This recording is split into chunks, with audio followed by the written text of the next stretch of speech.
তো কি তুই এখানে লোক আটকাবি? কে আটকাচ্ছে? তুই লোক আটকাচ্ছিস। আমি কি দাদা আপনার নাম কি? নাম কি? কাগজ কোথায়? কাগজ কোথায়? আছে তো কাগজ কোথায়? কি এটা দেখালে কি করছে? রাস্তায় কি করছে? আমি যাচ্ছি, বাড়ি থেকে যাবো না, বাড়িতে যাচ্ছি। কোথায় ছিলেন? দেখেছেন আপনি? আপনি দেখেছেন?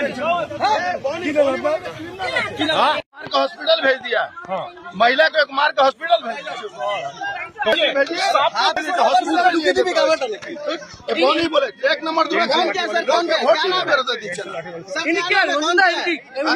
बोनी बोले तृणमूल क्रिमिनाल আছে, ক্রিমিনাল আছে। আমাকে ক্রিমিনাল আছে। কি করছিস? একটা মহিলাকে মেরে মাথা ফাটিয়ে দিয়ে হসপিটালে পাঠিয়ে দিয়েছে। ওকে ভোট দিতে যাচ্ছিল তার জন্য। অর্জুন দা ক্রিমিনালই এই যে ও রিনাউন্ড ক্রিমিনাল দাদা আপনাকে ঠেট দিচ্ছে তো। থ্রেট দিচ্ছে, ও থ্রেট দিচ্ছে। এই দেখো, গুরুত্বপূর্ণ খবর পেতে এনবি বাংলা মিডিয়ায় আপনারা চোখ রাখুন। সবার আগে সবার পাশে এনবি বাংলা মিডিয়া চ্যানেল।